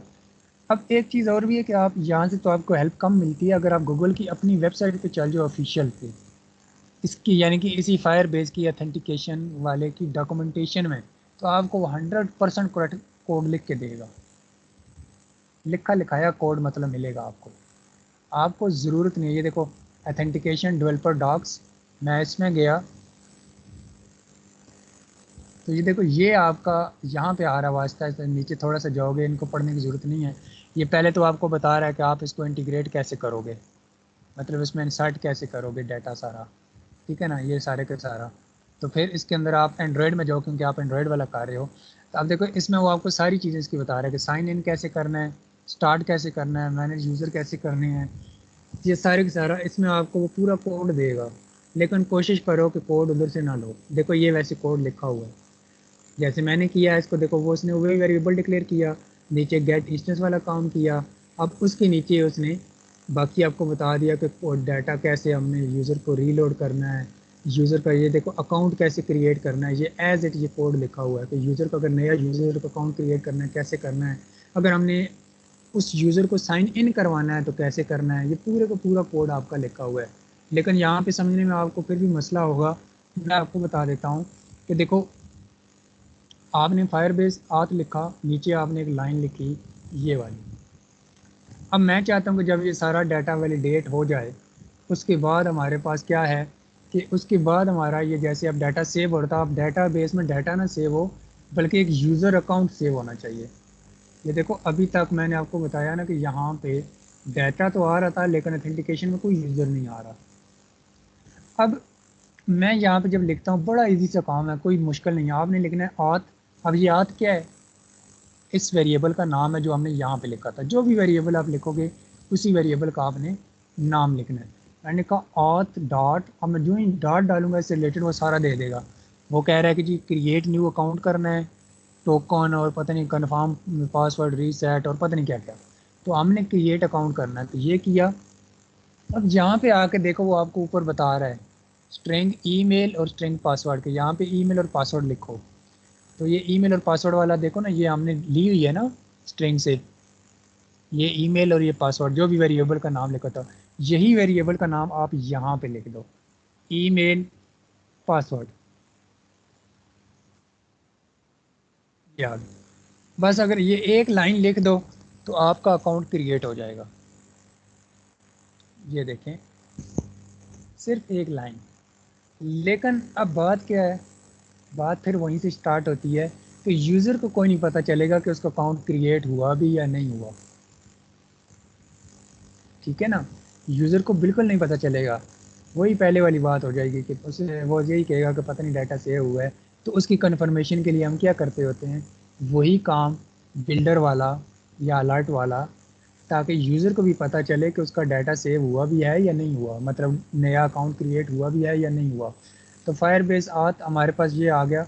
हमने इसको सिंपल क्रिएट अकाउंट पे क्लिक किया। ये पहले तो देखो बटन हमारा वही वैलिडेशन करता है कि जी नाम लिखो और पता नहीं क्या क्या।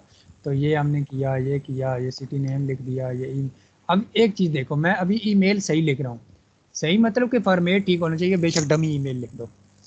अब फॉर्मेट सही होने से मतलब क्या होता है कि पहले होता है यूज़र नेम, फिर होता है @ का साइन, फिर होता है डोमेन का नेम, जो भी आपने लिख दो, बेशक abcxyz.com। ये प्रॉपर होनी चाहिए। बेशक ईमेल करेक्ट ना लिखो, ऐसे डमी से लिख दो, लेकिन फॉर्मेट ठीक होना चाहिए। तो ये मेरा एक पासवर्ड है, ऐसे ही मैंने डाला। चलो ऐसे नहीं डालते, 1 2 3 4 5 6 ये डाल दिया। यहाँ से मैंने यूज़र सेलेक्ट किया। अब मैंने क्रिएट अकाउंट पे क्लिक किया। तो देखो प्लीज़ वेट सेविंग डाटा। लेकिन यहाँ पे आओ अगर, अब यहाँ पे आके हम अगर देखते हैं तो हमें कोई पता नहीं चला कि डाटा सेव हुआ या नहीं हुआ। लेकिन यहाँ पे देखो वो डाटा आ गया है। फायरबेस ऑथेंटिकेशन के अंदर सिर्फ ईमेल और पासवर्ड ही आता है, बाकी कोई चीज़ नहीं आती, याद रखिएगा। तो देखो ईमेल और पासवर्ड हमारा आ गया। तो इस आईडी की मैं बात करता जो वो ऑटोमेटिकली यूनिक जनरेट करता है, ये एक उसने आईडी जनरेट की है ये। लेकिन देखो यूज़र को कोई पता नहीं चल रहा है कि उसका पता नहीं डाटा सेव हुआ भी है या नहीं हुआ। ये ऐसे ही घूमे जा रही है, घूमे जा रही है, घूमे जा रही है। उसको पता ही कौन नहीं कि पता नहीं मेरा डाटा सेव हुआ है या नहीं हुआ। तो वो चेक करने के लिए कि डाटा सेव हुआ या नहीं हुआ, आप इसके आगे यहाँ पे वही डॉट डालते हो और ऐड, ठीक है, वही वाला बात, ऐड कंप्लीट लिसनर। अब देखो ये कोड कौन सा मुश्किल है, एक एक लाइन का कोड है। न्यू लेके जो ही स्पेस डालोगे आपको बाकी का ये कोड ऑटोमेटिकली दे देगा। ये आ गया। तो आपका ये कोड काम देखो, जहाँ पे आपने कोड लिखना था ना, ऑटोमेटिकली आपकी कर्सर वहाँ पे ब्लिंक करना शुरू हो जाती है। तो यहाँ पे आपने इसको सेमीकोलन से क्लोज करना है। यहाँ पे वही बात आपने अब लिखनी है जैसे ये लिखी था, ये टास्क, इफ के अंदर हम ये लिखेंगे, ये नीचे आ गया if statement, if task is successful, तो फिर वही वाला मैसेज। तो मैं जेएस के सारा मैसेज दोबारा लिखूं, ये नीचे लिखा हुआ है, मैं उसी को कॉपी पेस्ट कर लेता हूँ। ठीक है ना, ये पूरा कोड मैंने उठाया यहाँ से और यहाँ तक, ये नेगेटिव,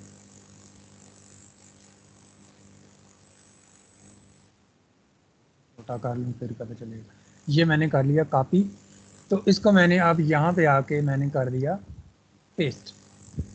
बस इतनी सी बात। वो प्राइवेट लॉग को हाइड करना है तो वो भी यहाँ पे लिख दो, नीचे लिखो या ऊपर लिखो, आपकी मर्जी, मतलब इस ब्रैकेट के अंदर होना चाहिए। तो ये आ गया। अब मैंने देखो पिछली बार इधर ऊपर यहाँ पे लिखा था, इस बार मैं इधर लिख रहा हूँ, तो इसके कोई फ़र्क नहीं पड़ता। तो अब आप सेव चेंजेस करो। तो अब देखो कि अगर यूज़र जो है डाटा सेव करेगा और उसका डाटा सेव हो जाएगा, मतलब कि अभी अथेंटिकेशन पे हम डाटाबेस की बात नहीं कर रहा, तो उसको अब मैसेज भी शो हो जाएगा कि भाई आपका अकाउंट क्रिएट हो गया या डाटा सेव हो गया। जो भी आप यहाँ पे मैसेज में टेक्स्ट लिखोगे वही इसको मैसेज वहाँ पे शो हो जाएगा।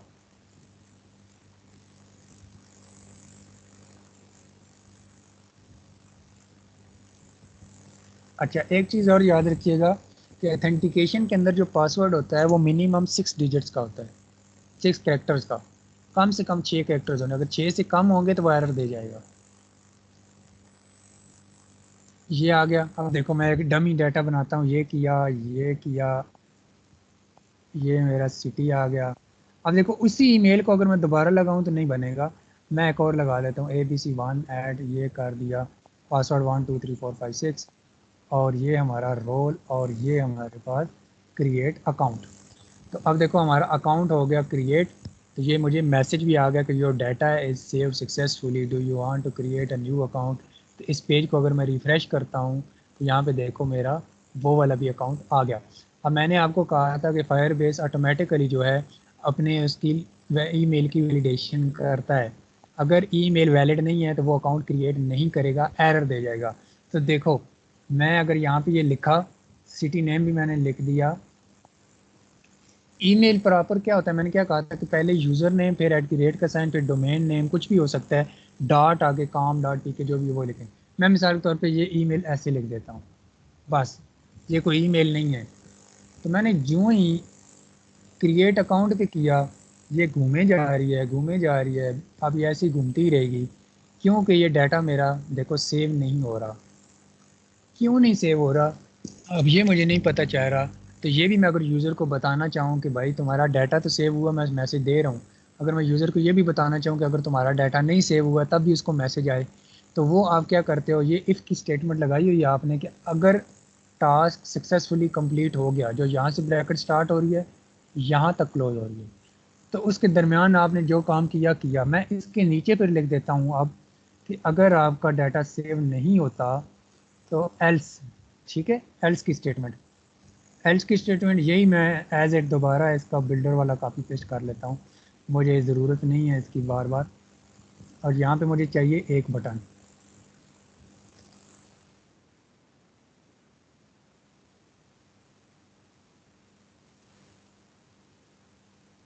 मैं उसको यहाँ पे लिख देता हूँ अनएबल टू सेव डाटा। जो मर्जी के मैसेज आपने लिखना है वो आप यहाँ पे लिख सकते हो। मैं उसको यहाँ पे कर दे, मैं बटन का नाम रख देता हूँ ओके, ठीक है, इसके अंदर मैंने कुछ भी नहीं करना।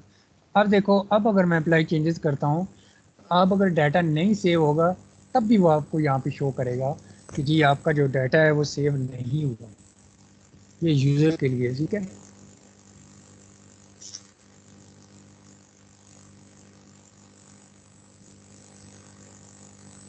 ये देखो ना, प्रोग्रेस डायलॉग ऐसे ही घूमे जा रही है, ऐसे ही घूमे जा रही है, कोई इसको अगले यूज़र को पता ही नहीं है कि पता नहीं इसका डाटा सेव हो रहा है या नहीं हुआ या क्या बात है।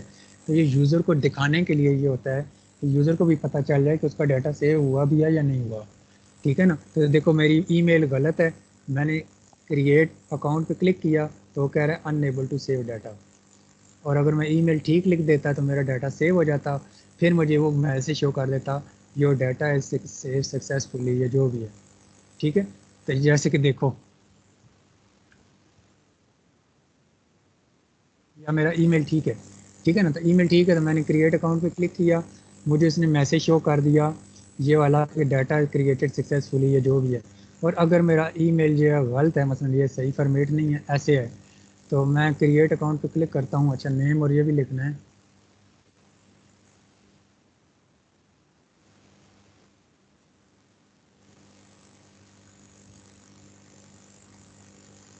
तो देखो डाटा सेव नहीं हुआ तो एरर दे रहे हैं। अब आखिरी बात जो आती है, फिर इसके बाद क्लास भी एंड हो जाएगी, कि हमने अगर यूज़र को बताना है कि ये तो वो एरर है जो स्पेसिफिक हमने दिया हुआ है, अब यूज़र को कोई पता नहीं कि किस वजह से डाटा सेव नहीं हुआ। अगर यूज़र को हम बताना चाहें कि किस वजह से सेव नहीं हुआ तो उसको बोलते हैं एक्सेप्शंस। ये भी अक्सर वाइवा में क्वेश्चन होता है कि व्हाट इज़ एक्सेप्शन। एक्सेप्शन यही होती हैं जो अब हम करने जा रहे हैं, वो एग्जैक्ट आपको वही एरर बताएगा कि आपका डाटा क्यों नहीं सेव हुआ। तो उसके लिए क्या करते हैं, सिंपल एक चीज़ लिखते हो आप कि आपका ये जो बिल्डर है यहाँ पे जो हमने लिखा, एक स्पेसिफिक मैसेज लिखा ये वाला, इसको हम कर देते हैं डिलीट। सेट मैसेज के अंदर हम लिखेंगे टास्क, टास्क कौन सा, जो ऊपर वेरिएबल है, dot gate exception dot gate message, बस ये 3 लफ्ज़ हैं, task dot gate exception dot gate message.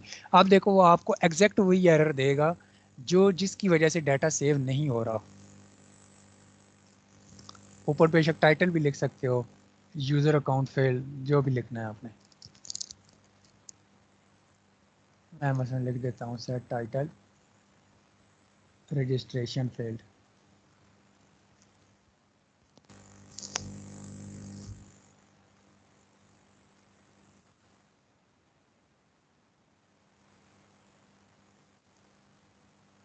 अच्छा, तो अब देखो मैं अगर डाटा मैं इसको क्रिएट अकाउंट करता हूँ, मैंने सेव किया, मेरा ईमेल गलत है ना, तो देखो मैंने जो ही क्रिएट अकाउंट किया, क्या कह रहा है, the email address is badly formatted. आपको एग्जैक्ट वही एरर बता रहा है, हालांकि मैंने कोई यहाँ पे लिखा है कोई एरर इस तरह का किसी जगह पे। अब फ़र्ज़ करो मैं ईमेल ठीक लिख देता, मैंने आपको क्या कहा था कि आपका ईमेल ठीक होना चाहिए। अब देखो एक और काम करते हैं, यहाँ पे मैं इस प्राइवेट डायलॉग को भी हाइड कर देता हूँ कि जब ये आए तो प्राइवेट डायलॉग मेरी तब हाइड हो जानी चाहिए, डॉट हाइट। अच्छा, अब मैं इसमें एक काम करता हूँ, प्राइवेट डायलॉग को हाइड कर देता हूँ। मैंने आपको एक और बात कही थी कि अगर एक ईमेल से पहले अकाउंट बना हुआ है तो दोबारा नहीं बनेगा। तो मैं देखो यहाँ पे वही सेम ईमेल लिख देता हूँ जो मैंने पहले जिससे अकाउंट बनाया हुआ है। मैंने ये लिखा, मैंने क्रिएट अकाउंट पे क्लिक किया, तो वो देखो वो आपको क्या कह रहा है, email address is already in use by another account. Exact ये वही एरर दे रहा है जो हमें चाहिए, जिसकी वजह से डाटा आपका सेव नहीं हो रहा। ठीक है, अब अगर देखो मेरा ईमेल तो ठीक है, मेरा पासवर्ड मैं 6 डिजिट्स का मैंने कहा कम से कम होना चाहिए, 6 कैरेक्टर्स का, चाहे वो ABC है या 1 2 3 है, जो भी, मैं तो वैसे 1 2 3 लगाता हूँ। मिसाल के तौर पे यहाँ पे देखो मैंने लगाया पासवर्ड ये 5 डिजिट्स का, ठीक है, या 5 कैरेक्टर्स का, ABC लगा दो बेशक। मैंने सेव किया, ईमेल मेरी ठीक है, पहले तो अब वो कह रहा है कि the given password is invalid, should be at least 6 characters. तो ये आपकी होती है एक्सेप्शन, इसको एक्सेप्शन बोलते हैं, और ये आपसे पूछी जाती है। तो अब देखो हमारा ये अथेंटिकेशन के अंदर सिर्फ इतना सा काम होता है। तो देखो अब अथेंटिकेशन का उस हिसाब से, हालांकि वैसे ये काम सिर्फ ये एक लाइन का था यहाँ तक का, लेकिन ये एक लाइन की बजाय हमारा ये जो अथेंटिकेशन वाला है तकरीबन, अब उस हिसाब से अगर देखा जाए तो ये हमारा हो गया जी 50 लाइन का कोड। तो मुझे बताएं, आप सिर्फ कोड आप लोग देख के घबरा जाते हो, इसके अंदर का स्ट्रक्चर नहीं देखते। ठीक है ना, अब देखो यही टास्क रिप्लेस, ये वही वाला रिपीट हो रहा है बार बार, नीचे भी वही बिल्डर आपका रिपीट हो रहा है, सिर्फ एक एक चीज़ बीच में नहीं है। तो इसलिए आप इस पर प्रैक्टिस करें, ठीक है, और स्टेप बाय स्टेप। वैसे तो मैं इसलिए बार बार कहता हूँ ना कि अगली क्लास आपकी आखिरी होगी, उस हिसाब से मैं करने पाऊँ तो आधे घंटे में आपका सारा कुछ मैं कवर कर सकता हूँ, लेकिन मैं स्टेप बाय स्टेप आगे चलता हूँ ताकि आपको डिटेल से पता चल जाए कि इसके अंदर है क्या, और इसमें आपको सीखने को बहुत कुछ मिल जाएगा। आधे घंटे में मैं सारा कर दूंगा तो आपके ऊपर से गुजर जाएगा। इसलिए देखो मैंने अब अथेंटिकेशन की अगर बात की, तो मैंने पहले सिर्फ ये लिखा, बस इतना था, तब भी आपने देखा कि हमारा अकाउंट क्रिएट हुआ, कोई एरर नहीं आया। उस वक्त मैंने एरर इनवैलिड ईमेल लिखता तो वो डाटा ना सेव होता, लेकिन आपको वो बात समझ ना आती, इसलिए मैंने उस वक्त वैलिड ईमेल लिखी और पासवर्ड लिखा, तो हमारा डाटा सेव हुआ। फिर मैंने ये कहा कि अगर हम यूज़र को आप बताना चाहें कि तुम्हारा डाटा सेव हुआ या नहीं हुआ, तो आप उसको किस तरीके से बताओगे। तो ये एक ऐड अनक्लिक कंप्लीट लिसनर हमने किया, तो इसके अंदर हमने एक कंडीशन लगाई कि अगर ये टास्क सक्सेसफुल है, तो फिर उसके अंदर मैंने मैसेज, देखो टेक्स्ट व्यू में भी शो करा के दिखाया, लेकिन मैंने बिल्डर से किया क्योंकि बिल्डर ज़रा थोड़ा सा एडवांस होता है, तो उसमें शो कराया। फिर मैंने बिल्डर में आपको बटन भी शो करवाए कि अगर बटन एक लगाना है तो कैसे होगा, और अगर 2 बटन लगाने हैं तो कैसे लगेंगे, 3 लगाने हैं तो 3 का भी यही तरीका है, सिर्फ बटन का नाम चेंज हो जाएगा। तो फिर मैंने कहा कि अगर इन बटन से कोई फंक्शनैलिटी करवानी है आपने, तो वो भी आप इसके अंदर कोड लिख सकते हो। फिर उसके बाद हमने इस पे आए कि अगर हमारा डाटा सेव नहीं होता तो वो यूज़र को कैसे पता चलेगा, तो वो भी मैंने आपको करके दिखाया। और फिर एग्जैक्ट एरर कैसे आता है, एक्सेप्शन हैंडलिंग कैसे आती है, तो वो भी आप करके दिखा दी। तो ये आज के लिए इतना ही है, इंशाल्लाह नेक्स्ट क्लास में, क्योंकि मैंने कहीं जाना है तो इसलिए मेरी ट्राई ये है लगातार, इसीलिए क्लासेस आपकी लगा रहा हूँ ताकि मैं जो उससे पहले पहले कवर कर लूँ। तो नेक्स्ट क्लास इंशाल्लाह जो भी होगी उसमें हम ये बस डेटाबेस हमारा सेव करना रह गया है।